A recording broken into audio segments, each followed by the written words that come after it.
आज अपने लोग पढ़ेंगे क्वाड्रेटिक इक्वेशन यानी कि द्विघात समीकरण के बारे में। तो सबसे पहले आप ये समझ लीजिए कि द्विघात समीकरण होता है क्या। इसके बाद अपने लोग क्या कर लेते हैं, टॉपिक स्टार्ट करते हैं यानी कि चैप्टर उठा लेते हैं। क्लियर है बात। तो याद रखिएगा कि क्वाड्रेटिक इक्वेशन यानी कि द्विघात समीकरण और बहुपद से टोटल आपको 4 से 5 सवाल एग्जाम में आता है। तो आइए इसको स्टार्ट कर लेते हैं। तो सबसे पहले आप यहां से देख लेंगे कि इसको इंग्लिश में बोलते हैं क्वाड्रेटिक इक्वेशन और हिंदी में इसको बोल लेते हैं द्विघात समीकरण। द्विघात समीकरण, ठीक है। अब द्विघात समीकरण क्या होता है, तो सबसे पहले आप इसका जनरल फॉर्म जान लीजिए यानी जीएफ बराबर इसका क्या होता है। तो जीएफ का मतलब वो वाला जीएफ नहीं, जीएफ का मतलब था जनरल फॉर्म यानी कि सामान्य रूप। अब ये सामान्य रूप क्या होता है, तो सबका कुछ ना कुछ रूप होता है। जैसे हम एक टीचर है, ऐसे ही आपका एक क्या रूप है, आप एक क्या है, स्टूडेंट है। तो इसी तरह से इसका भी एक रूप होता है जिसको जनरल फॉर्म बोला जाता है। तो इसका जनरल फॉर्म आता है आपको a x square plus b x plus c बराबर 0। आप इसको द्विघात बहुपद जब हम पढ़ा रहे थे तो वहां भी हम आपको समझाए थे कि द्विघात बहुपद का भी फॉर्म यही होता है, a x square plus b x plus c. दोनों में अंतर इतना ही है कि वहां पे बराबर का चिन्ह नहीं है तो वो इक्वेशन नहीं हुआ, वो बहुपद था। यहाँ पे बराबर का चिन्ह लग गया तो इसका मतलब ये क्या हो गया, आपका इक्वेशन यानी कि समीकरण में आ गया। किस में आ गया, समीकरण में आ गया। अब ए क्या होता है, बी क्या होता है, सी क्या होता है, बहुपद में अपने लोग सीखे थे। ए होता है चर स्क्वायर का गुणांक, बी होता है चर का गुणांक, सी होता है क्या आपका अचर पद। क्लियर है। आज अपने लोग बेसिकली जो सवाल बनाएंगे वो विदाउट फार्मूला का बनाएंगे। किसका बनाएंगे, विदाउट फार्मूला का बनाएंगे। यानी कि द्विघात का फार्मूला इस पे यूज नहीं होगा, इसमें केवल और केवल वही फार्मूला यूज होगा जो अलजेब्रा का होता है। एक दो जगह आपको किसका फार्मूला लग जाएगा, जैसे कि एक जगह पढ़ेंगे हम आपको चाल बराबर। तो चाल बराबर फार्मूला तो आप बचपन से पढ़ते आएंगे। चाल बराबर फार्मूला क्या होता है, दूरी बटे समय। क्या होता है, दूरी बटे समय। क्लियर बात। यही अगर समय बराबर पूछ दे तो क्या होता है, दूरी बटे चाल। क्या होता है, दूरी बटे चाल। तो वो अगला समीकरण देखेंगे। यानी कि द्विघात समीकरण का फॉर्मूला आज अपने लोग नहीं पढ़ेंगे। अपने लोग केवल और केवल क्या समझेंगे, द्विघात समीकरण पे बेस्ट क्वेश्चन कैसे आता है। तो देखिए सबसे पहले आप ये समझ लीजिए कि द्विघात समीकरण का ये होता है आपका इक्वेशन। अच्छा, द्विघात समीकरण को पहचानेंगे कैसे, तो इसका पहचान करने के लिए आपको चर का अधिकतम घात, अधिकतम घात 2 होना चाहिए। अधिकतम घात कितना होना चाहिए, 2। अगर 2 घात है तो इसका मतलब द्विघात होगा, अगर कम है तो भी द्विघात नहीं होगा। यानी कि चर घात अधिकतम कह लीजिए या मिनिमम कह लीजिए, यानी 2 ही होना चाहिए। हर हाल में क्या होना चाहिए, 2 ही होना चाहिए। तो अधिकतम को हम हटा देते हैं, ये उतना अच्छा नहीं रहेगा। चर का घात, यहां आप सिंपल जान लीजिए, चर का घात, घात केवल 2 हो। केवल क्या हो, 2 हो। यानी कि न तो 2 से कम होना चाहिए और न ही 2 से अधिक। यहाँ पे आप देख रहे हैं इसका घात कितना है, मैक्सिमम 2 ही है। मिनिमम होगा तो भी काम नहीं चलेगा, मैक्सिमम होगा तो भी काम नहीं चलेगा। जैसे कि इसको उदाहरण से अपने लोग समझ लेते हैं। जैसे कि आपको पूछेगा कि 5x² plus 8x plus 2 equal 0, बता दीजिए क्या ये द्विघात समीकरण होगा। तो आपको इसमें क्या चेक करना है कि इसका घात, मैक्सिमम घात कितना दिख रहा होगा, 2 दिख रहा होगा। तो इसका मतलब ये द्विघात समीकरण है, द्विघात समीकरण है। अगर यहीं पे इसको ऐसे लिख देता 5x पे पावर -2 प्लस 8x प्लस 2 बराबर 0, तब ये द्विघात समीकरण नहीं है। क्यों नहीं है, घात तो 2 है लेकिन माइनस में है। किस में है, माइनस में। एक बात और याद रखना है कि पावर हमेशा पॉजिटिव में होना चाहिए। आपको हम बहुपद में भी समझाते हैं, पावर हमेशा किस में होना चाहिए, पॉजिटिव में होना चाहिए। और कितना होना चाहिए, 2 होना चाहिए। अब इसका एक और उदाहरण लेते हैं। जैसे आपको ये कह दे कि 6x² प्लस 9 इक्वल 0, क्या ये द्विघात समीकरण है। तो हम अभी समझाएं कि इसका घात हमेशा 2 होना चाहिए, न तो 2 से कम न 2 से अधिक। तो 2 अगर है तो इसका मतलब द्विघात समीकरण है। इसी तरह से अगर आपको ऐसे दे दे 8x² बराबर आपको दे दे, मान लीजिए यहाँ पे 16 दे दे, पूछे क्या यह द्विघात समीकरण है, तो आपका जवाब होना चाहिए हाँ, क्योंकि इक्वल का चिन्ह आप इसको ऐसे लिख सकते हैं 8x² माइनस 16 बराबर 0 भी लिख सकते हैं। अच्छा, बहुत सारे स्टूडेंट के मन में होगा पहले इसको काट ही लेते तो कोई दिक्कत नहीं। अगर आप इसको काट लेते तो कितना बन गया, ये 8 तो कट ही गए यहाँ से, x² यहाँ क्या बचा है 2 बराबर क्या बन गया 0। तो भी इसका मतलब ये क्या होगा, आपका द्विघात समीकरण होगा। क्या होगा, द्विघात समीकरण होगा। यानी कि आपको दिमाग में एक ही बात याद रखना है, द्विघात होने के लिए इसका घात 2 होना चाहिए, न 2 से कम होना चाहिए न 2 से अधिक होना चाहिए। क्लियर है बात। तो यहां तक आपको चीज आ गया होगा समझ में। अच्छा, आपको ऐसे भी एग्जामिनर पूछ सकता है ऑब्जेक्टिव क्वेश्चन में, देखिए ऐसे भी दे सकता है। जैसे दे देगा 4x² under root 4 plus 9x+6 बराबर 0। तो ये भी द्विघात है, ये भी आपका द्विघात समीकरण है। पूछिए कैसे, क्योंकि यहाँ पे देखिए 4 रूट के अंदर में है, तो 4 अगर रूट के अंदर में है, तो इसका मतलब आप कह सकते हैं कि इसका वर्गमूल कितना होगा, 4 का 2 ही होता है। तो इसका मतलब ये द्विघात समीकरण है, द्विघात समीकरण है। यहाँ तक आपको चीज आ गया होगा समझ में। याद होगा आपको, हम बहुपद में एगो उदाहरण इस तरह से पढ़ाए थे, क्या पढ़ाए थे, 1/0.25, ठीक है, प्लस 9x-6 बराबर 0, या प्लस में ही ले लीजिए, क्या फर्क पड़ता है। तो सब उदाहरण एक ही हो गया, तो बदल लेते हैं। 9, आप अपनी मर्जी से कुछ भी ले सकते हैं, 8x+8 बराबर 0। अब आपको पूछेगा क्या यह द्विघात समीकरण है, तो सबसे पहले आप इसका डेसिमल हटाइए। देखिए 0.25 डेसिमल यहां से अगर हम हटा देंगे तो यहाँ 2 को 0 लगाएंगे, 25 का 25 से 25 चौके 100, तो ये बन गया 9x, और 4 का वर्गमूल कितना होता है, 2 होता है, 8x+8 बराबर 0। ये भी द्विघात समीकरण हो गया। अब बहुत सारा स्टूडेंट को समझ में यहाँ पे इस बात नहीं आया होगा कि आप इसको कैसे कैलकुलेशन किए, तो यहाँ से समझ लीजिए, हम अलग में इसको बता देते हैं। यहाँ जैसे यहाँ पे हम क्या लिखे थे, √1/0.25 लिखे थे। आप पढ़े होंगे कि किसी भी संख्या में अगर डेसिमल नीचे से हटाया जाता है तो ऊपर उतना 0 लगाया जाता है, यानी कि डेसिमल के बाद यहाँ कितना अंक है, 2 अंक है, 2 5 आया है, तो 2 को 0 हम यहाँ से लगा सकते हैं। 25 से अगर 100 को काटिएगा तो 25 का 25 से 25 चौके 100, यानी इसका जो मान आया है वो आया है √4, और √4 का वर्गमूल कितना आता है, 2 आता है। तो यही बात हम यहाँ पे किए हैं। तो आपको द्विघात समीकरण क्या होता है समझ में आ गया होगा। अब अपने लोग इस पे बेस्ट क्वेश्चन कर सकते हैं, तो आइए क्वेश्चन कर लेते हैं इस पे।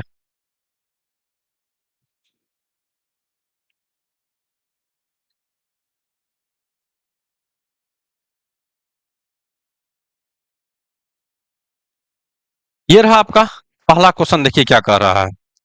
पहला क्वेश्चन कह रहा है कि जांच कीजिए कि क्या निम्न द्विघात समीकरण है या नहीं है। तो एक्सरसाइज 4.1 अपने लोग पहले पढ़ेंगे। तो देखिए इसमें सवाल दिया हुआ है x+1 का होल स्क्वायर बराबर ट्वाइस ऑफ x-3, यानी कि 2 × x-3। जांच करके बताना है कि निम्न द्विघात समीकरण है कि नहीं है। तो आप इसको यहां भी जांच कर सकते हैं। तो इसको मान लीजिए a, इसको मान लीजिए b, यानी तो हम आपको व्हाइट बोर्ड में ही चेक करके दिखा देते ब्लैक बोर्ड पे। x+1 का होल स्क्वायर और 2 × x- कितना है आपका 3 है ना।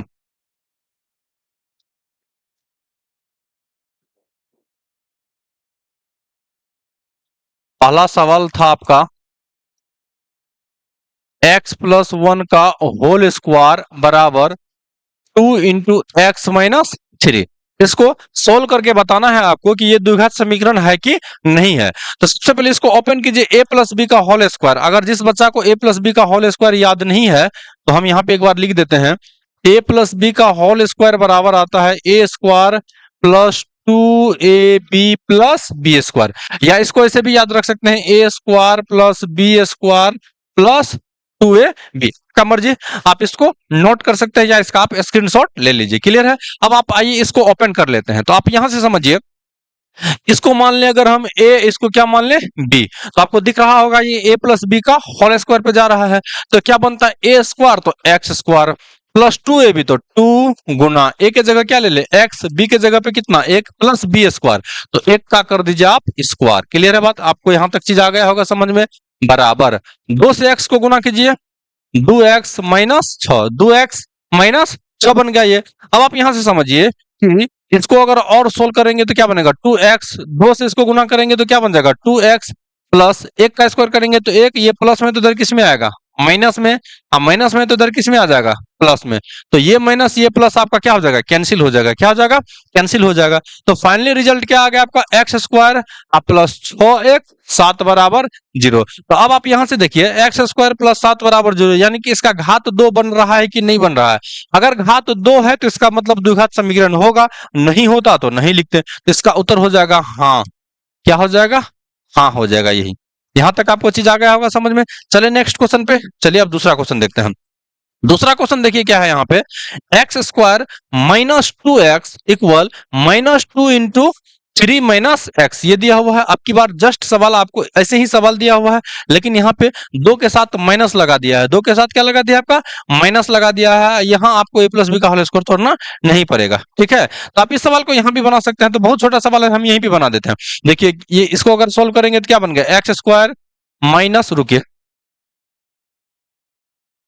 ये बन गया आपका x² माइनस 2x बरोबर -2 से अगर 3 को गुना करेंगे तो क्या बनेगा? -6। क्या बनेगा? -6। माइनस माइनस क्या बन जाएगा आपका? प्लस। तो ये बन गया आपका +2x। ठीक है।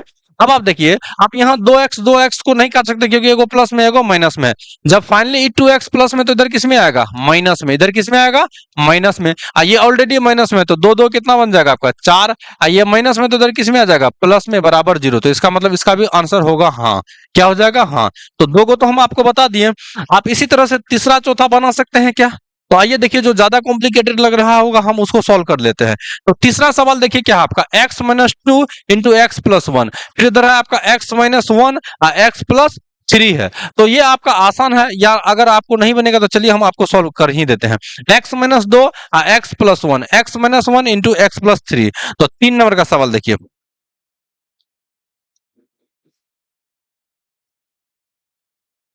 तीसरा नंबर का जो सवाल है वो है आपका x-2 x+1 x-2 x+1। फिर यहाँ है आपका x-1 into x+3 into x+3। ये सवाल दिया हुआ है। अच्छा, इस सवाल को कैसे सोल्व कर लेते हैं? तो आप देखिए, जब भी आपको इस टाइप का सवाल मिले तो आप कुछ मत कीजिए, सबसे पहले कोशिश कीजिए एक टर्म से गुना करें। किससे गुना करें? एक ही टर्म से गुना करें। तो बताइए बाबू, अगर हम x को पहले x से गुना करेंगे तो क्या बनेगा? X square. फिर इसी x से गुना करेंगे हम एक को तो क्या बनेगा? x बनेगा। क्या बनेगा? x बनेगा। तो पहले x से गुना कर लिए हम सबको। अब दूसरा टर्म इसका क्या है? -2 ना। तो -2 से आप x को गुना कीजिए तो कितना बनेगा? -2x। माइनस प्लस क्या बनता है? माइनस बराबर कितना बन जाएगा? 2। कितना बन जाएगा? 2। तो यहां तक आपको चीज आ गया होगा समझ में। अब सेम सिचुएशन इसी से इधर गुना कीजिए तो क्या बन गया? X square. इसी x से 3 को गुना कीजिएगा तो क्या बन जाएगा? 3x। फिर एक से कीजिएगा तो क्या बनेगा? -x -3। एक्स स्क्वायर प्लस में कैंसिल हो जाएगा। अच्छा, बराबर का उस साइड इस साइड तभी कटेगा जब चिन्ह भी समान हो और संख्या भी समान हो, तभी जाके कटेगा। तो एक्स स्क्वायर प्लस में इधर भी था इधर भी था, तो हम आपको क्या कर दिए? कैंसिल कर दिया। अच्छा, अब इसको ज्यादा सोल्व करने का जरूरत नहीं है, यही लिख दीजिए नहीं। क्यों? क्योंकि पावर 2 वाला तो दोनों तरफ से कट गया। आप बहुत सारा स्टूडेंट को लग रहा होगा कि कैसे काट दिया आप, तो कैसे ही भी नहीं कटे। ये प्लस में तो इधर किस में आ जाएगा? माइनस में। तो क्या प्लस माइनस कटेगा कि नहीं कटेगा? अगर ये चीज आपको पता नहीं तो ये जान लीजिए कि बराबर का इस साइड और उस साइड चिन्ह समान होना चाहिए। चिन्ह क्या होना चाहिए? समान होना चाहिए, तभी कटेगा। ऐसे नहीं कि इधर रहेगा एक्स स्क्वायर और इधर रहेगा -x², तो आप उड़ा देंगे, आप माइनस लिख देंगे, बिल्कुल नहीं।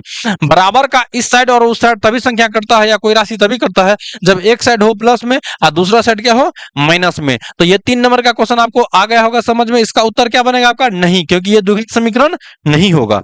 अब आगे बढ़ लेते हैं। चौथा सवाल देखिए क्या है। चौथा सवाल में आपको दिया हुआ x-3 into 2x+1 into x+5। आप चाहें तो इस सवाल को सॉल्व कर सकते हैं। क्लियर है बात? तो देखिए, 4 नंबर का सवाल और 5 नंबर का सवाल सेम ही है, तो हम 4 नंबर का सवाल छोड़ देते हैं, आप लोग कर लेंगे। हम 5 नंबर का सवाल बता देते हैं। तो 5 नंबर का सवाल क्या है?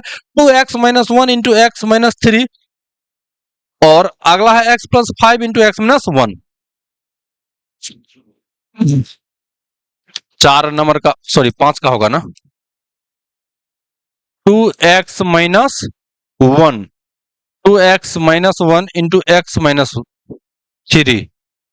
x-3 equal x+5 x-1 x+5 x-1। Clear है बात? अब आप देखिए, इसका भी सेम लॉजिक होगा कि आप पहले क्या कीजिए, एक टर्म से आप गुना कीजिए सबको। एक टर्म से किसको गुना कीजिए? सबको गुना कर सकते हैं आप। ठीक है।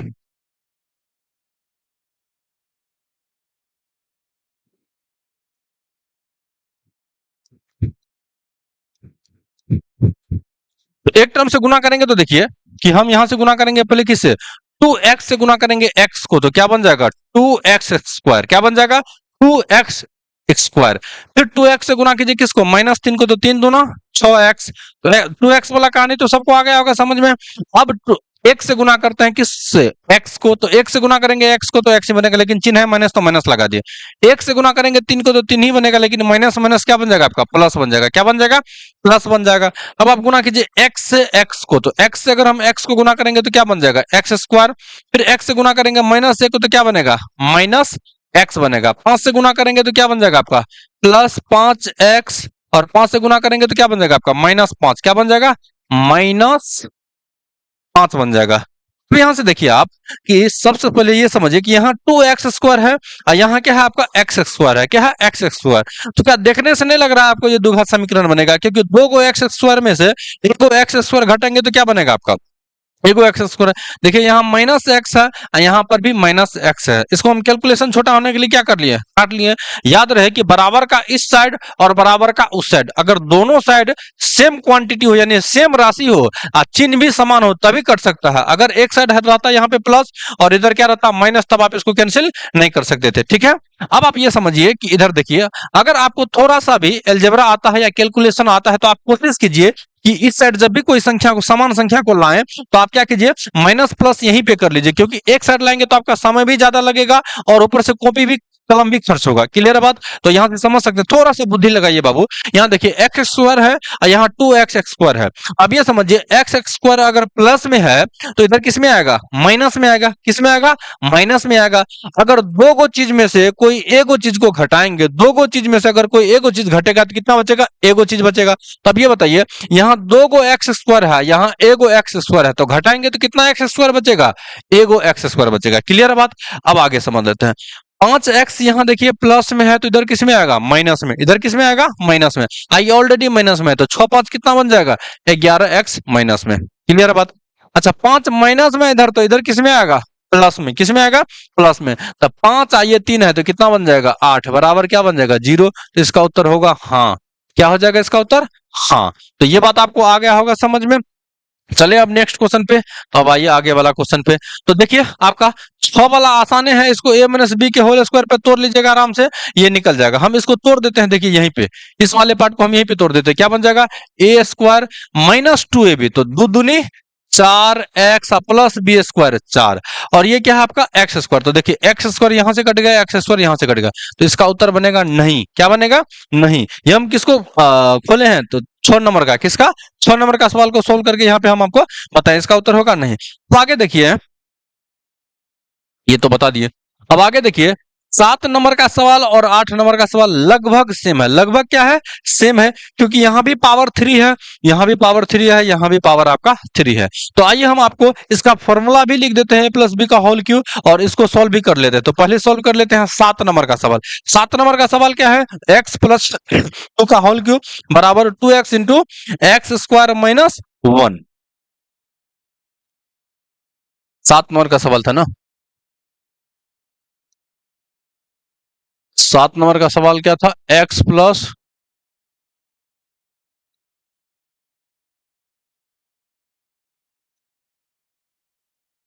2 का होल क्यूब बराबर 2x इंटू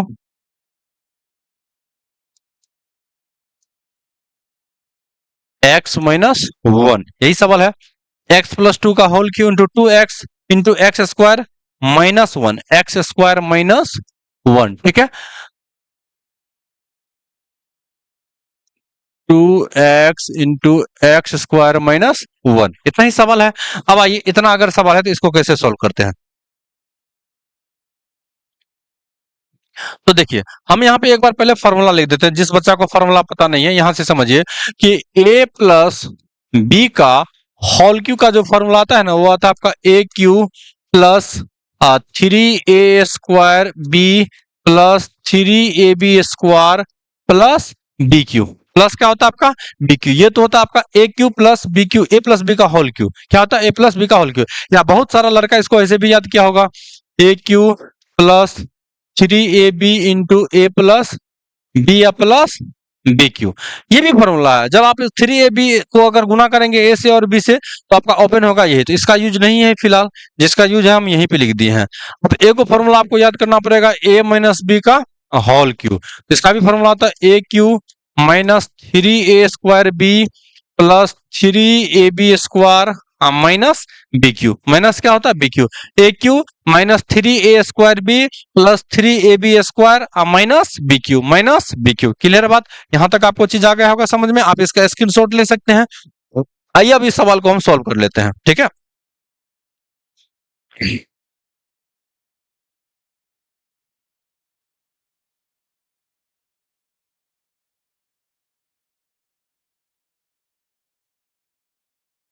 अब आइए इस सवाल को हम क्या कर लेते हैं, सॉल्व कर लेते हैं। तो देखिए ए प्लस बी का होल क्यू को तोड़ेंगे तो क्या बनेगा, ए क्यू, तो ए क्यू प्लस 3a² भी, तो 3a के जगह पे क्या लगा देंगे, स्क्वायर, फिर बी के जगह पे क्या होगा, 2, यानी ये है आपका ए और ये है बी, प्लस क्या होता है 3a बी स्क्वायर, तो बी के जगह में 2 का स्क्वायर, प्लस बी क्यू, तो 2 का होल क्यू, 2x से इसको गुना करेंगे तो क्या बन जाएगा 2x क्यू, और 2x से 1 को गुना करेंगे तो कितना बन जाएगा 2x, कितना बन जाएगा 2x। अच्छा यहाँ देखिए, ये क्यू पावर यहाँ भी दिख रहा होगा, क्यू पावर वहां भी दिख रहा होगा।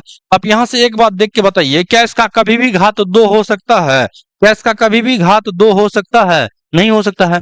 अगर कभी भी इसका घात 2 नहीं हो सकता है तो इसका मतलब ये द्विघात समीकरण नहीं होगा, तो आपको ज्यादा सॉल्व नहीं करना है, तो इसका उत्तर हो जाएगा नहीं। इसका उत्तर क्या लिख देंगे आप, नहीं लिख देंगे। तो आपको ये सवाल आ गया होगा समझ में। अब आते हैं अगला सवाल पे। अब लास्ट सवाल लेते हैं इसका 8 का, ये भी हम ही कर लेते हैं। तो देखिए 8 का सवाल में आपको क्या दिया हुआ है, एक्स क्यू, क्या दिया हुआ है x Q minus 4x² minus x plus 1 बरोबर एक्स माइनस 1 का होल क्यू, एक्स क्यू। चलिए इस सवाल पहले लिख लेते हैं 8 नंबर का।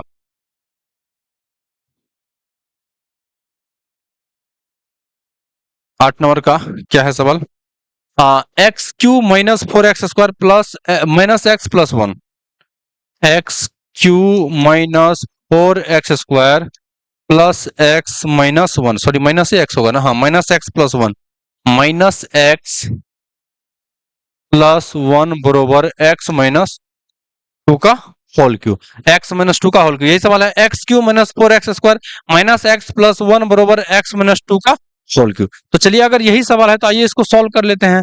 इसको तो सॉल्व नहीं करना पड़ेगा, x Q minus 4x² minus x plus 1 बराबर क्या बन गया आपका 0। अच्छा ये फॉर्मूला भी लिखे थे, ए माइनस बी का whole cube, a minus b का होल क्यू क्या होता है formula, a cube minus 3a² b plus 3ab² plus b Q.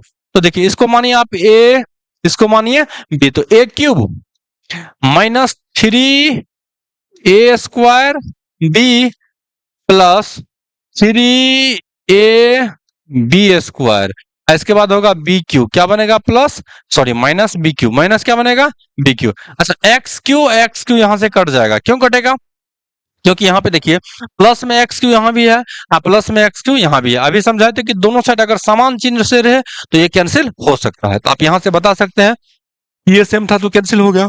अब आइए इसको और एक स्टेप हम लिख लेते ताकि आपको समझने में आसानी हो। तो ये बन गया आपका, और कुछ कैंसिल हो रहा है नहीं, minus 4x² minus x plus 1 बराबर 0।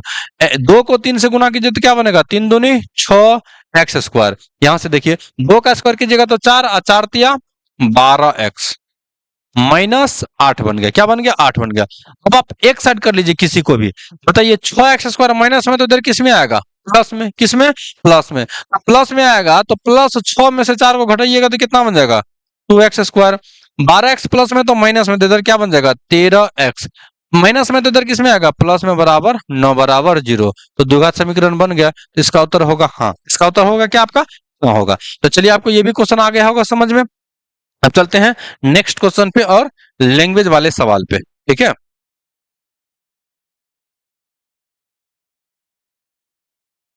अब 4 सवाल और है, इसको भी कर लेना है अपने लोग को। देखिए पहला सवाल क्या कह रहा है कि एक आयताकार भूखंड का क्षेत्रफल 528 मीटर स्क्वायर है, क्षेत्र की लंबाई, ध्यान से समझिए क्या कर रहा है, क्षेत्र की लंबाई चौड़ाई के दुगुने से एक अधिक है, चौड़ाई के दुगुने से कितना अधिक है, एक अधिक है। तो हमें भूखंड की लंबाई और चौड़ाई ज्ञात करना है। एक बात तो ये आ गया समझ में, लेकिन क्वेश्चन में कर रहा है कि निम्न स्थितियों को द्विघात समीकरण के रूप में निरूपित कीजिए। इसको सोल्व करने के लिए नहीं कहता, केवल कहता है कि द्विघात समीकरण के रूप में क्या कर लीजिए, व्यक्त कर लीजिए। तो आइए सवाल को सोल्व कर लेते। तो देखिए यहां ध्यान से समझिए, कहता एक आयताकार भूखंड है, ठीक है, भूखंड मतलब हो गया आपका खेत जमीन, जो समझ लीजिए ये आपका आयताकार है, क्या है आपका आयताकार है, और इसका कह रहा है कि जो लंबाई है, क्या है लंबाई तो ये होता है और चौड़ाई ये होता है, तो इसका तो प्रत्येक को 90 डिग्री होता है, वैसे अपने लोग को 90 डिग्री से यहाँ पे कोई दिक्कत नहीं है बात। तो ये हो गया आपका चौड़ाई, क्या हो गया चौड़ाई, और लंबाई जो कह रहा है चौड़ाई का दुगुने से एक अधिक है, दुगुने से एक अधिक, यानी ये चौड़ाई हो गया तो ये लंबाई इसका दुगुने से क्या होगा एक अधिक, दुगुने से कितना अधिक एक अधिक। तो कहता है इसका क्षेत्रफल आप जो दिया हुआ है वो 528 दिया हुआ है, क्षेत्रफल कितना दिया हुआ है 528 28 मीटर स्क्वायर। इसको कहता है द्विघात समीकरण में व्यक्त कीजिए। किसमें व्यक्त कीजिए?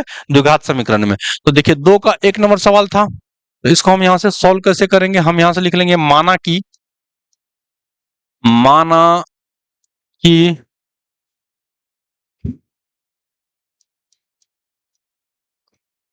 माना कि चौड़ाई बराबर x मीटर। कितना? x metre. तो लंबाई बराबर क्या हो जाएगा? 2x plus 1 metre. ऐसा क्यों? क्योंकि क्वेश्चन में ही कहता है, यहां समझिए, क्वेश्चन में ही कहता है कि दुगुने से एक अधिक। किससे अधिक? दुगुने से एक अधिक है। यहां से समझिए, क्षेत्र की लंबाई, क्षेत्र का क्या कर रहा है? लंबाई चौड़ाई से, किससे? चौड़ाई से दुगुने से एक अधिक है। चौड़ाई के दुगुने से कितना अधिक है? एक अधिक है। तो चौड़ाई में पहले 2 से गुना कर दिए। चौड़ाई कितना था? x, तो इसको 2 से गुना कर दिए। एक अधिक था तो एक जोड़ देंगे, कम का था तो कम कर देते हैं। अब आते हैं यहाँ पे, अब इसका क्षेत्रफल ले लेते हैं। ठीक है, आप यहाँ लिख सकते हैं प्रश्न से या जो भी लिख सकते हैं। तो आप ये जानते हैं कि आयत का क्षेत्रफल बराबर क्या? क्षेत्रफल बराबर क्या होता है? फॉर्मूला लंबाई गुना चौड़ाई। क्या होता है? लंबाई गुना चौड़ाई। हिंदी में ही लिख लीजिए, क्षेत्रफल बराबर जो होता है फॉर्मूला, वो क्या होता है आपका? लंबाई गुना चौड़ाई। आयत का क्षेत्रफल बराबर क्या होता है? लंबाई गुना चौड़ाई। ये आप पढ़ते आ रहे होंगे। तो लेकिन क्षेत्रफल कितना दिया है? 528। तो 528 लंबाई की जगह में क्या लगा देंगे? 2x plus 1। चौड़ाई की जगह हम क्या लगा सकते हैं? x। क्या लगा सकते हैं? x। तो हम x यहां से लगा दिए। अब यहां गुना कीजिए, x से 2x को गुना कीजिएगा तो क्या बन जाएगा? 2x स्क्वायर प्लस x को 1 से करेंगे तो x बनेगा। 528 अगर प्लस में तो इधर किस में आ गया? यहाँ तो 528 ही चल रहा है ना। तो अब ये पहले आप इसको ढक लीजिए। यहाँ कितना दिख रहा होगा आपको? तो यहाँ दिख रहा होगा आपको कितना? 2x स्क्वायर प्लस x ना। 528 प्लस में तो इधर किस में आ जाएगा? माइनस में आ जाएगा। किस में आ जाएगा? माइनस में आ जाएगा। ठीक है, तो ये वाला आपको कहानी आ गया होगा समझ में। तो यही था 2 का 1 नंबर का सवाल। तो 2 का 1 नंबर का सवाल आपको आ गया होगा समझ में। अच्छा, बहुत सारा स्टूडेंट को लग रहा होगा एग्जाम में सवाल अगर पूछेगा तो क्या इसमें डायग्राम बनाना पड़ेगा? तो बिल्कुल नहीं बनाना पड़ेगा। डायग्राम का इसमें दूर दूर तक कोई जरूरी नहीं है। हम आपको समझने के लिए डायग्राम बना दिए। क्लियर है बात? अब आते हैं दूसरा सवाल पे। अब इसका दूसरा सवाल आप देखिए क्या कह रहा है। कहता है कि 2 क्रमांक धनात्मक पूर्णांकों का गुणनफल 306 है, तो हमें पूर्णांकों को ज्ञात करना है। तो 306 दिया हुआ है। तो एक बात याद रखिएगा हमेशा, क्रमागत संख्या का मतलब होता है लगातार। क्रमागत का मतलब क्या होता है? लगातार। लगातार का मतलब होता है कि अगर कोई संख्या सपोज कीजिए 4 है, क्या है? 4, तो दूसरा संख्या क्या बनेगा? 5। अगर मान लीजिए कोई संख्या पूछ दे 101 है, तो क्रमागत इसमें क्या आएगा? 101 के बाद क्या आ सकता है? 102 आएगा। क्या आएगा? 2 आएगा। अब क्वेश्चन में तो ये नहीं दिया हुआ कि संख्या कहां से स्टार्ट हो रहा है, खाली कह रहा है कि क्रमागत है। क्या है? क्रमागत। तो क्रमागत का मतलब होता है लगातार। क्रमागत का मतलब क्या होता है? लगातार। आप इसको ऐसे भी समझ सकते हैं, अगर 1 है तो 1 के बाद 2, फिर 3, 4, 5। लेकिन इस पे यही डिसाइड नहीं हुआ है कि पहला नंबर कहां से स्टार्ट हो रहा है। तो जब भी इस टाइप का क्वेश्चन आए तो एगो को मानिए x, सपोज कीजिए कि हम इसी को मान लेते हैं x, तो इसको क्या मानना पड़ेगा? 100 से कितना अधिक है? 101 से तो 1 अधिक है। इसको क्या मानना पड़ेगा? x plus 1। क्या मानना पड़ेगा? x plus 1। अच्छा, नहीं आया होगा समझ में तो आप यहां से एक बार और समझा देते हैं। ये समझिए कि क्रमागत संख्या 2 को मान लेते हैं, एगो है 4, एगो क्या है? 5। तो अगर हम 4 को मान ले x, 4 को क्या मान ले? x मान ले, तो 4 से ये कितना अधिक है? 1 अधिक है। कितना अधिक है? 1 अधिक है। तो 4 को क्या माने हैं? x। तो x के फॉर्म में अगर लिखना पड़ेगा तो इसको क्या लिखेंगे? x plus 1। क्या लिखेंगे? x plus 1। क्यों? क्योंकि 4 है, आई 4 प्लस 1 है, फिर तो ये 5 बनेगा। क्लियर है बात? आपको आ गया होगा समझ में। आइए इसी फैक्ट पे सवाल को बनाते हैं। 2 नंबर का सवाल है ना। हम यहां से लिखेंगे सॉल्यूशन और लिखेंगे माना कि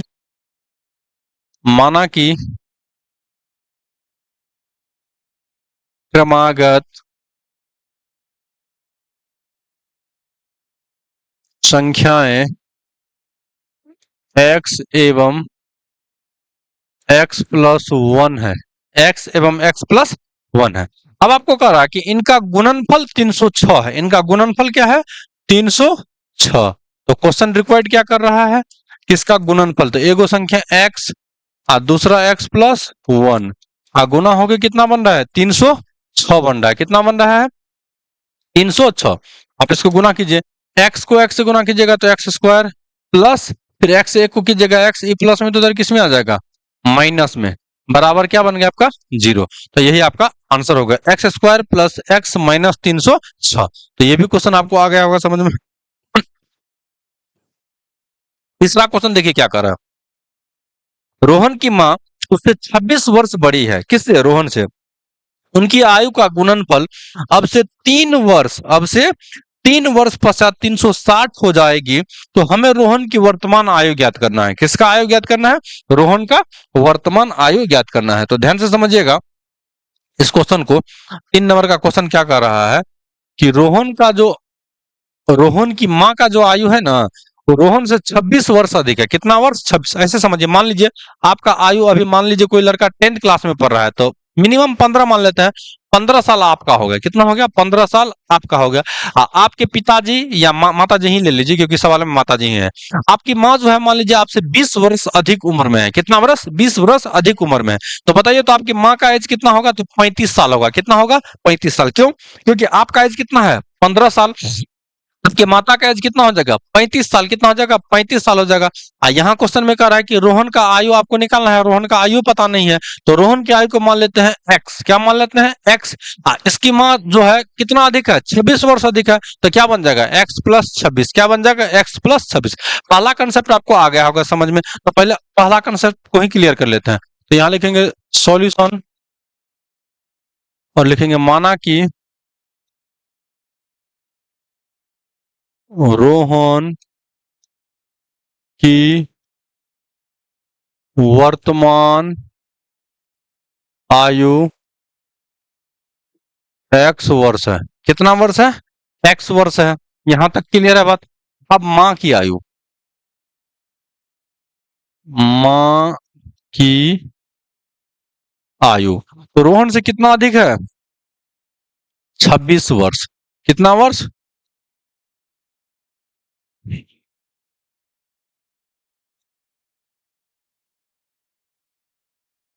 26 वर्ष अधिक है। तो 26 कर दिए। अब क्वेश्चन में क्या कर रहा है देखिए। आप ऐसा समझे कि अभी आपका एज मान लेते हैं 15 साल है, तो अब 5 साल के बाद कितना होगा, तो 20 होगा। 3 साल के बाद कितना होगा, तो 18 होगा। अच्छा एक बात समझिए कि आपका एज अगर बढ़ेगा तो क्या माता जी का एज रुका हुआ रहेगा, नहीं रहेगा, क्योंकि माता जी का भी तो एज बढ़ना है ना। आपका अगर 15 है तो 3 साल के बाद 18 होगा। तो माता जी का अगर एज मान लीजिए अभी के डेट में 41 साल है। कितना साल, 41 साल है। तो 3 साल के बाद कितना होगा, 44। यानी कि 3 साल के बाद अगर आपका एज बढ़ेगा तो माता जी का भी एज बढ़ेगा। तो सेम सिचुएशन यहां लगाना कहता 3 वर्ष के बाद। तो रोहन का आयु अगर एक्स है तो रोहन का आयु कितना हो जाएगा, एक्स प्लस 3 हो जाएगा। अब माँ का एज कितना है, एक्स प्लस 26 ना। तो माँ का भी एज कितना हो जाएगा, एक्स 3 अधिक हो जाएगा। 3 वर्ष क्या हो जाएगा, अधिक। अब इन दोनों का कर है गुणनफल। इन दोनों का क्या कर है, गुणनफल जो है वो कितना दिया हुआ है, यहां से समझिए 360 वर्ष। कितना हो जाएगा, 300। एगो का नहीं कर रहा है, ठीक है। ऐसा अचंभित मत हो जाइएगा कि एगो का एज कहीं 360 हो, नहीं। दोनों का एज का गुणनफल पूछ रहा है। क्या पूछ रहा है, गुणनफल पूछ रहा है। आपको कितना हो जाएगा, 360। तो इन दोनों को जब पकड़ के गुना कर रहे हैं तो कितना बना रहा है, 360। ऐसा क्वेश्चन कर रहा है। अब आप यहां से आइए, ये बताइए कि 26 को अगर 3 को जोड़ेंगे तो कितना बनेगा, 29। कितना बनेगा, 29 बनेगा। पहले x से अगर हम इस x को गुना करेंगे तो क्या बन जाएगा, एक्स स्क्वायर। 29 को अगर हम x से गुना कर लेंगे तो क्या बन जाएगा, 29x। कितना x, 29 है। अच्छा बहुत सारा स्टूडेंट कंफ्यूज होगा कि 29 आया कहां से। तो यहाँ पे हम लिख देते ये हो गया आपका 29 बन गया। क्या बन गया, 29 बन गया। कैसे 29 बन गया, तो बताइए। 26 और 3 को जोड़ेंगे तो कितना बना रहा है, 29 बन रहा है क्या। 26 और अगर हम 3 को जोड़ रहे हैं तो 29 बना रहा है कि नहीं बना रहा है, तो 29 बना रहा है। तो x से एक बार x गुना के तो एक्स स्क्वायर। 29 को अगर गुना करेंगे तो क्या बन जाएगा, 29x। क्या बन जाएगा, 29x प्लस। अब x 3 का बारी है, 3 से x को गुना कीजिएगा तो 3x। 29 को अगर 3 से गुना करिएगा तो 29 या 27 या 360 प्लस में, तो इधर किस में आ जाएगा, माइनस में। किस में आ जाएगा, माइनस में। अब ये बन गया आपका एक्स स्क्वायर। अब 29 और 3 को जोड़िए, 32 माइनस। देखिए 10 में से अगर 7 को घटाएंगे तो 3, यहां बचेगा कितना, 5। 15 में से 8 जाएगा तो 7, यहां कितना बच गया, 2। बराबर कितना हो गया आपका, 0। जिस बच्चा को इस तरह से समझ में नहीं आया तो आप ऐसे भी कर सकते हैं। देखिए 87 से 360 को घटाना है तो एक्चुअली बड़का से ही छोटा संख्या को घटाया जाता है। तो 360 से अगर हम 87 को अगर घटाएंगे तो 10 में से 7 गया तो कितना, 3, यहाँ बचा 5, कैरी ले लेते, 15 में से 8 गया 7, यहाँ कितना बच गया, 2 बच गया। अब आप ये सोच रहे होंगे कि सर माइनस लगा हुआ है 360 में, तो 360 ना घटाना चाहिए, 87 को थोड़े ना घटा सकते हैं, नहीं। हमेशा याद रखिएगा माइनस किसी में भी लगा हो, बड़ा संख्या से ही छोटा संख्या को घटाया जाता है। तो बड़ा संख्या यहाँ कितना है 360, और छोटा संख्या कितना आपका 87, लेकिन चिन्ह किसमें माइनस लगा हुआ है 360 में ना, यानी बड़ा संख्या में अगर माइनस का चिन्ह लगा हो तो चिन्ह माइनस का लग जाएगा। तो यही इसका आंसर हो गया। क्लियर है बात? अब आते हैं अगला क्वेश्चन पे। ये आपका 3 नंबर हो गया। 2 गो सवाल और पढ़ना अपने लोग को। तो देखिए चौथा सवाल, अच्छा एक ही गो सवाल बचा है क्या, 4 गो सवाल इसमें दिया हुआ है ना। चलिए देखिए चौथा सवाल क्या कह रहा है कि एक रेलगाड़ी 480 किलोमीटर की दूरी समान चाल से तय करती है। यदि इसकी चाल 8 किलोमीटर प्रति घंटा कम होती है तो वो उसी दूरी को तय करने में 3 घंटा अधिक लेता है। कितना घंटा? 3 घंटा अधिक लेता है। तो हमें रेलगाड़ी की चाल ज्ञात करना है, हमें रेलगाड़ी का क्या करना है, चाल ज्ञात करना है। तो एक बात समझिए कि इस पे आपको एगो तो फॉर्मूला वाला कंसेप्ट लगेगा, ठीक है, और दूसरा इस पे आपको ये लगेगा कि कौन अधिक ले रहा है कौन कम ले रहा है। तो आइए इसको डिटेल से समझते हैं। सबसे पहले आप रेलगाड़ी की चाल मान लीजिए। माना कि रेलगाड़ी की चाल x किलोमीटर प्रति घंटा है। कितना है? x किलोमीटर प्रति घंटा है। अब एक फॉर्मूला आप पढ़े होंगे, चाल बराबर दूरी बटे समय। ये आप 6 क्लास से ही पढ़ते आ रहे होंगे, कोई नहीं पढ़ा होगा तो यहाँ देख लीजिए, चाल बराबर दूरी बटे समय, चाल बराबर दूरी बटे समय। अच्छा यहीं से अगर आपको पूछ दे समय बराबर, क्या पूछ दे, समय बराबर, तो दूरी ज्यों का त्यों ऊपर में ही रहेगा, दूरी को छेड़छाड़ नहीं करना है। चाल इधर बटा में आ जाएगा, चाल क्या आ जाएगा आपका, बटा में आ जाएगा। तो समय बराबर फॉर्मूला हो जाएगा दूरी बटे चाल। वैसे दूरी का इस पे यूज नहीं है, हम लिख देते हैं दूरी बराबर होता है चाल गुना समय। दूरी बराबर क्या होगा, चाल गुना समय होगा। चाल गुना क्या होगा, समय। काहे टेंशन लीजिएगा, दूरी का यूज नहीं है इस पर, ठीक है।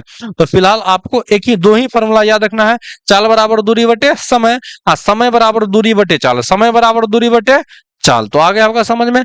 आइए इस क्वेश्चन को सॉल्व कर लेते। तो देखिए इस पे दो गो चाल दिया हुआ, एगो तो चाल अपने लोग माने हैं एक्स, और दूसरा चाल का था कि 8 किलोमीटर प्रति घंटा कम होता है। तो पहले ये समझिए, जैसे ये समझिए, मान लीजिए हम यहाँ पे पढ़ा रहे हैं, ठीक है, यहाँ पे पढ़ा रहे हैं, तो यहाँ से अगर हम इस बोर्ड से इस यहाँ तक आएंगे तो क्या यहाँ से यहाँ तक आने में समय लगेगा कि नहीं लगेगा, समय लगेगा कि नहीं लगेगा।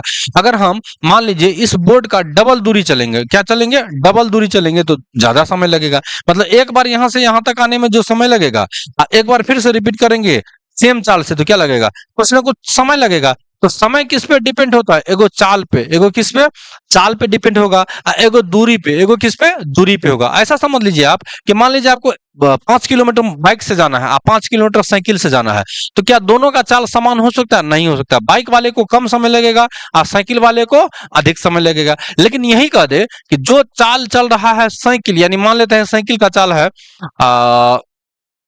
कितना फास्ट चलाएगा, तो 20 किलोमीटर प्रति घंटा से ज्यादा नहीं चला पाएगा साइकिल, या ज्यादा भी चला सकता है। बाइक का भी चाल क्या है आपका, इतना ही किलोमीटर प्रति घंटा। तब जाके क्या होगा, दोनों का समय बराबर लग सकता है, दोनों को क्या लग सकता है, समय बराबर लग सकता है। क्लियर है बात? तो देखिए, तो दूरी तय करने में क्या लगता है, समय लगता है। तो समय बराबर फॉर्मूला होगा दूरी बटे चाल। समय बराबर फॉर्मूला अभी क्या पढ़ाए थे, दूरी बटे चाल। तो हम यहाँ पे ले लिखेंगे, चूंकि 480 किलोमीटर दूरी तय करने में समय बराबर, तो समय का फॉर्मूला क्या होता है, दूरी बटे चाल। समय बराबर फॉर्मूला क्या होता है, दूरी बटे चाल। तो दूरी कितना तय कर रहे हैं, 480, और चाल कितना है, एक्स। चाल कितना है, एक्स। तो अभी जो समय लग रहा है वो लग रहा है 480 बटे एक्स। कितना लग रहा है, 480 बटे एक्स। लेकिन लेकिन पुनः चाल 8 किलोमीटर प्रति घंटा कम हो, क्या हो, कम हो, तब समय कितना लगेगा, भी समय यही लगेगा, दूरी बटे चाल। दूरी बटे क्या लगेगा, चाल। कैसे लग रहा है, आइए हम समझाते हैं। देखिए पहले तो 480 किलोमीटर दूरी तय करेगा, तो दूरी बराबर चाल बराबर समय बराबर फॉर्मूला, तो दूरी बटे चाल क्या होता है, दूरी बटे, तो दूरी था 480 और चाल कितना हो गया आपका x, तो 480 बटे x। लेकिन अब कहता है कि चाल जो है 8 किलोमीटर प्रति घंटा कम हो गया, 8 किलोमीटर प्रति घंटा क्या होगा, कम होगा। तो फॉर्मूला तो समय का वही रहेगा, दूरी बटे चाले होगा। क्या कमा है, चाल कमा है। क्या कमा है, चाल। पहले चाल था x किलोमीटर प्रति घंटा, लेकिन अब है 8 किलोमीटर प्रति घंटा कम, तो x से 8 किलोमीटर प्रति घंटा को कम कर दिए। अब क्वेश्चन क्या कहता है, तो क्वेश्चन ये कहता है, ध्यान से सुनिएगा, क्वेश्चन ये कहता है कि पहले जो समय लगता था ना, अब के मुकाबले में अब 3 घंटा अधिक लग रहा है। 3 घंटा क्या लग रहा है, अधिक, क्योंकि चाल क्या हो गया आपका, कम गया है। चाल क्या होगा, कम होगा। ऐसा समझ लीजिए, मान लीजिए यहां से यहां तक किसी गाड़ी को जाना है, मान लीजिए कि ए नाम का कोई गाड़ी यहां से सवार है, इसका स्पीड है 40 किलोमीटर प्रति घंटा। कितना है, 40 किलोमीटर प्रति घंटा। फिर बी नाम का भी गाड़ी यहां से ट्रेवल कर रहा है, लेकिन इसका जो स्पीड है ना, वो मान लेते हैं 8 दिया है ना कम, तो 32 किलोमीटर प्रति घंटा। कितना, 32 किलोमीटर प्रति घंटा। अब ये बताइए कि समय कौन अधिक लेगा, यहां से यहां तक आने में, इस पॉइंट से आने में, इस पॉइंट तक आने में कौन समय अधिक लेगा, ए अधिक लेगा कि बी अधिक लेगा। तो आपका जवाब होगा बी अधिक लेगा। कौन लेगा, बी अधिक लेगा। अच्छा, बी अधिक क्यों लेगा, क्योंकि बी में जो है, ध्यान से समझिएगा, बी का चाल क्या होगा, कम होगा। बी का चाल क्या होगा, कम होगा। तो जिसका चाल अगर कम है तो वो क्या लेगा, समय ज्यादा लेगा, और जिसका चाल आपका एक समान है वो क्या करेगा, समय वही लेगा। तो इसी सिचुएशन पे इस सवाल को बनाना है। तो पहले जो समय था वो था 480 बटे एक्स। कितना था, 480 बटे एक्स। अब जो समय लग रहा है वो लग रहा है 480 बटे एक्स माइनस 8। तो कौन समय अधिक लेगा, ये वाला कहानी समय अधिक लेगा या वो वाला, तो पहले वाला अधिक ले लेगा। पहले वाला क्या ले लेगा, अधिक ले लेगा। तो आइए सवाल को सॉल्व कर लेते हैं। तो देखिए यहां से क्या होगा, तो हम यहां से चलेंगे प्रश्न से, 480 बटे एक्स प्लस 3 बराबर, यहां क्या हो जाएगा आपका 480 बटे एक्स माइनस क्या बन जाएगा आपका 8। क्या बन जाएगा, एक्स माइनस 8 बन जाएगा। क्योंकि क्वेश्चन में कह रहा है कि पहले का जो समय था ना, अब का जो समय है वो पहले समय से 3 घंटा अधिक ले रहा है। 3 घंटा क्या ले रहा है, अधिक। तो 480 अगर प्लस में तो उधर किस में जाएगा, माइनस में। तो यहाँ क्या बच जाएगा आपका 3 बच जाएगा। क्या बच जाएगा, 3। यहाँ क्या है आपका 480 बटे एक्स माइनस 8, आई प्लस में तो उधर किस में चलेगा, माइनस में। अब बटे यहाँ पे क्या बन गया आपका, एक्स बन गया। कुछ हमने किया, ये 480 बटे एक्स जो है प्लस में तो उधर किस में चले जाएगा, माइनस में। ऐसा क्यों किया, क्योंकि ऐसा क्वेश्चन कर रहा है कि पहले जो समय लेता था ना, अब जो समय ले रहा है, इसके अपेक्षा पहले 3 घंटा अधिक लेता था। 3 घंटा क्या लेता था, अधिक लेता था। तो अब आप आइए इसको क्या कर लेते हैं, कैलकुलेशन कर लेते हैं। तो कैलकुलेशन कैसे करेंगे, तो यहाँ ध्यान से समझिए, इसका एलसीएम लेंगे तो क्या बनेगा, ये दोनों अलग अलग दिख रहा होगा, तो एक्स इंटू एक्स माइनस 8 बनेगा। यहाँ तो 3 ही रहेगा। इससे भागा देंगे तो x माइनस कट के जाकर क्या बचेगा, x को 480 से गुना कर लीजिए तो 480 x। फिर यहाँ क्या का चिन्ह है, माइनस का चिन्ह है, तो माइनस का चिन्ह लगा दिए। अब आप ये समझिए, x से भागा देंगे पूरे में तो x कट जाएगा, ये वाला x नहीं कटेगा, बाहर वाला कटेगा। यहाँ क्या बचेगा, x माइनस 8। x माइनस 8 से अगर 480 को गुना करेंगे तो एक बार हम लिख देते ताकि आपको समझने में आसानी हो। 480 गुना x माइनस 8। देखिए यहाँ बहुत सारा स्टूडेंट को दिक्कत होगा समझने में, हम एक बार फिर से समझा देते हैं। x माइनस 8 से भागा देंगे तो x माइनस 8 कटेगा, x बचेगा, तो 480 को गुना होगा। माइनस है तो माइनस लगा दें, x से भागा देंगे x कटेगा तो क्या बचेगा, x माइनस 8। तो x माइनस 8 से किसको गुना होगा, 480 को। तो हम एक बार गुना नहीं किए, एक बार अगर गुना करेंगे तो ये बनेगा 480 प्लस 3840 बनेगा। क्लियर है बात, तो इसलिए हम इसको अलग अलग गुना कर देते हैं। तो ठीक है, यहां तक आपको बात आया समझ में। तो अब इसको अलग अलग गुना करके लिख लेते हैं। अगला पेज पे चलते हैं। तो देखिए इधर है आपका 3 बराबर